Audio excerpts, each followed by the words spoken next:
அயோத்தியா காண்டம் chapter 49. தன்னோட அப்பாவினுடைய ஆணைய மனசுல வச்சுண்டு அன்னைக்கு ராத்திரியே ராமன் ரொம்ப தூரம் போறார். பொழுது விடிஞ்சதும் சந்தியாந்தனம் பண்ணிட்டு உத்தர கோசத்தோட எல்லைக்கு போய் சேர்றார். வழியில இருக்கக்கூடிய பெரிய கிராமங்களிலும் சிறிய கிராமங்களிலும் வசிக்கக்கூடிய ஜனங்கள் எல்லாம் நம்ம அரசன் கொஞ்சம் கூட விவேகமே இல்லாதவர், யாரானும் இந்த கழ வயசுல இப்படி காமத்துக்கு அடிமையாக இப்படி ஒரு அக்கிரமத்தை செய்வாளா? கைகேயினுடைய கொடூரமான சுபாவத்திற்கு ஒரு எல்லை ஏதானு இருக்கா? மகா பாவியவோ, பாபத்தை செய்யறது மட்டும்தான் அவளுடைய நோக்கம், மரியாதையும் இல்லாதவள். கருணாமூர்த்தியான இந்த ராமனை காட்டுக்கு துரத்திட்டாளே, அவளும் ஒரு பொண்ணா? ஜனக மகாராஜாவின் புத்திரியான சீதை மகா பாக்கியசாலி, எப்போதும் சுகத்தையே அனுபவிக்க கூடியவள்.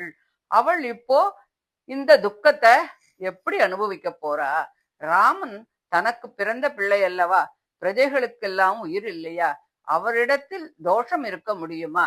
அவரை காட்டுக்கு அனுப்பணும் அப்படிங்கிற இந்த புத்தி தசரதருக்கு எப்படி வந்தது? மனம் எப்படி துணிஞ்சது? மிருகங்களுக்கு கூட தன் குட்டிகளிடத்துல பிரீதி இருக்கே, ஆனா இவருக்கு இல்லையே அப்படின்னு ஜனங்கள் எல்லாம் பேசுறத கேட்டுண்டு கோசல தேசத்தை தாண்டி போறா. அதுக்கப்புறமா வேதஸ்ருதி அப்படிங்கிற ஒரு புண்ணிய நதியை தாண்டி தெற்கே கொஞ்ச தூரம் போய் சமுத்திரத்துல விழற கோமதியையும் தாண்டி அதன் கரையில மந்த மந்தையா பசுக்கள்லாம் மேயறத அவ பாக்குறா. மறுபடியும் இன்னும் கொஞ்சம் பிரயாணம் பண்ணி மயில்களும் அன்னங்களும் நிறைந்த சந்திகா அப்படிங்கிற நதியை கடந்து போறா.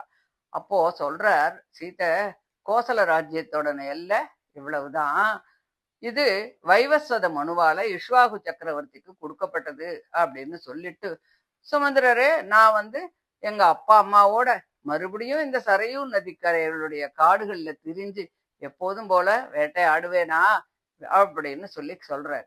வேட்டையாடுறதுல ரொம்ப பிரியமுள்ளவர் ராமன் அப்படின்னு நினைச்சுக்க வேண்டாம். ஏன்னா நேரம் காலம் இல்லாமல் ஒருவன் வேட்டையாடின்னு இருந்தா ராஜ்ய பரிபாலனம் அப்படிங்கிற சத்திரிய தர்மம் நாசமாயிடுமே.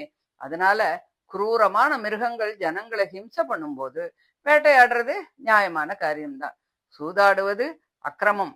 ஆனா ராஜசூய யாகத்துல அது ஒரு முக்கியமான பாகமாக சொல்லப்பட்டிருக்கு. அது மாதிரி வேட்டையாடுறது ராஜாக்களுக்கு ஒரு பொழுதுபோக்கு தான்.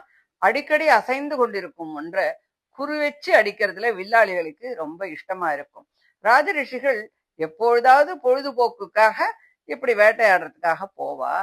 எனக்கும் ஒரு வினோதமாகத்தான் இருக்கு இதெல்லாம் அப்படின்னு சொல்லி பல விஷயங்களை பற்றி இது போன்ற சில முக்கியமான விஷயங்கள் எல்லாம் பத்தி எல்லாரும் பேசிண்டே போயின்னு இருக்கா அப்படின்னு சொல்லி இந்த 49வது அத்தியாயத்தை முடிக்கிறார். இதை தொடர்ந்து 50வது அத்தியாயத்தை அடுத்த ஆடியோல பார்க்கலாம். தேங்க்யூ.